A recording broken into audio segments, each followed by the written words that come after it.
Bismillahirrahmanirrahim. This is Amna, and today we will discuss about US pushing Russia to invade Ukraine. Ukraine Russia war पे मैंने जितनी भी videos बनाई हैं वो सारी एक तरफ और ये टॉपिक एक तरफ।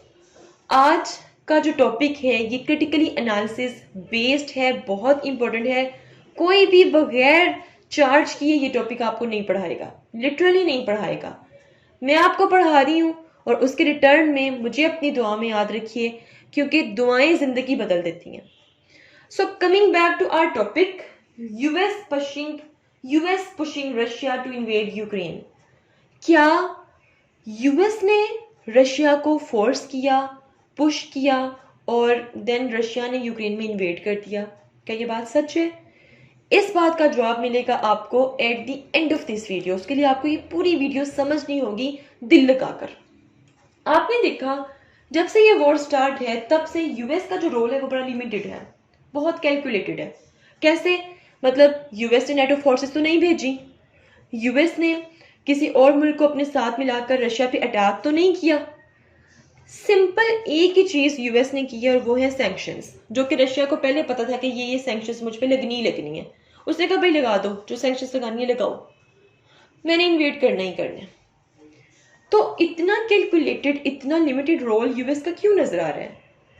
सिर्फ सैंक्शंस लगाई हैं क्योंकि यूएस खुद चाहता था कि रशिया किसी तरह यूक्रेन पे इन्वेड कर दे। क्यों चाहता था?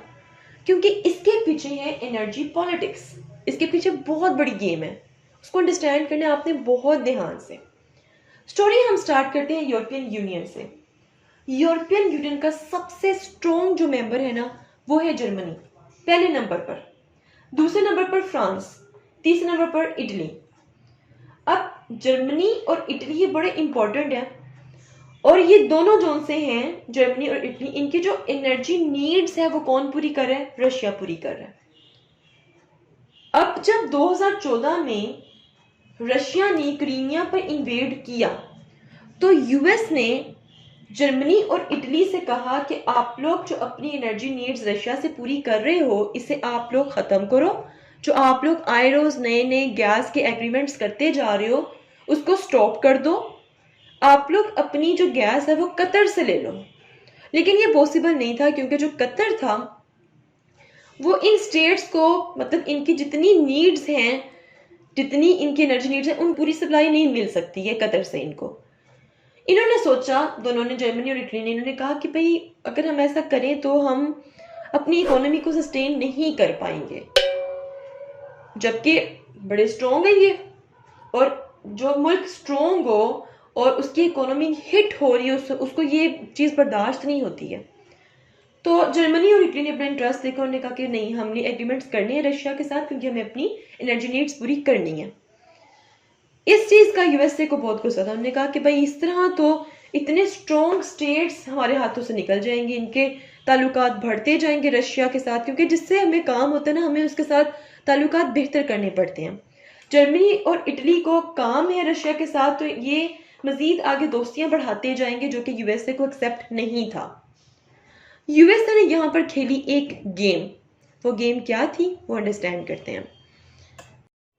अब यूएस देख रहा था कि जर्मनी और रशिया और इसके अलावा इटली, इन तीनों में इंडिपेंडेंट एनर्जी एग्रीमेंट्स होते जा रहे हैं। ये चीज यूएस को बिल्कुल भी एक्सेप्टेबल नहीं थी क्योंकि वो जर्मनी और इटली को लॉस्ट कर रहा था एक तरह से, क्योंकि जर्मनी और इटली की इकोनॉमिक नीड्स एक तरह से रशिया से पूरी हो रही थी। और आपको पता है आजकल की जो दुनिया है वो इंटरेस्ट बेस है। और यहाँ पर मैंने एक बहुत इंपॉर्टेंट प्रोजेक्ट लिखा हुआ है, एक बहुत इंपॉर्टेंट एग्रीमेंट जो हुआ जर्मनी और रशिया में। इसका नाम है जी North stream pipeline. This is an energy infrastructure project. ये बहुत इंपॉर्टेंट है और इस एग्रीमेंट को, इस पाइपलाइन को कंसीडर किया जाता है a wedge between Germany and US. और यूएस समझता है कि भाई इस एग्रीमेंट से, इस पाइपलाइन से क्या है कि increase most of leverage in western Europe में जो रशिया है उसका जो इन्फ्लुएंस है वो बढ़ता जा रहा है।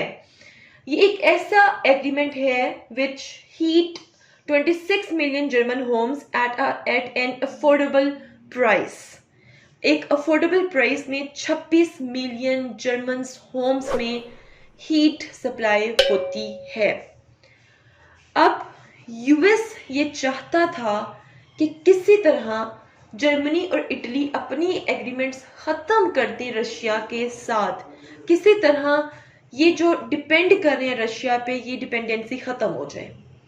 इसीलिए यूएस नेटो की एक्सपेंशन करता जा रहा था ताकि रशिया को गुस्सा आए, रशिया ऐसा कोई स्टेप ले, रशिया यूक्रेन पे इन्वेड करे और हम भी कोई काउंटर स्टेप लें और उस काउंटर स्टेप के रिजल्ट में किसी तरह जर्मनी और इटली इन प्रोजेक्ट्स से पीछे हट जाए, इन एग्रीमेंट्स को ख़त्म कर दें।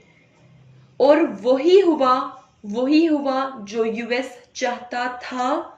रशिया पे सैंक्शंस लगे, रशिया ने इन्वेड किया, रशिया ने स्टेप लिया, यूएस ने और उसकी जो वेस्टर्न यूरोपियन अलायंस थी उन्होंने सैंक्शंस लगाए, जर्मनी ने भी सैंक्शन लगाए और जर्मनी ने कहा कि भाई हम आपके साथ गैस का एग्रीमेंट कैंसिल करते हैं, ये सैंक्शन लग गई।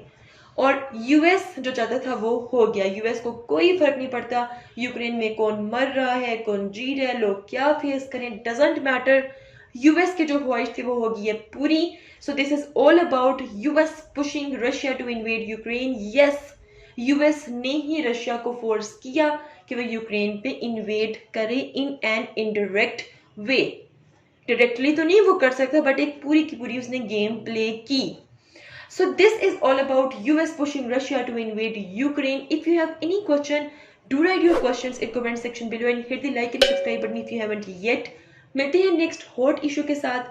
Until then मुझे अपनी दुआ में याद रखिएगा। Stay tuned and Allah Hafiz.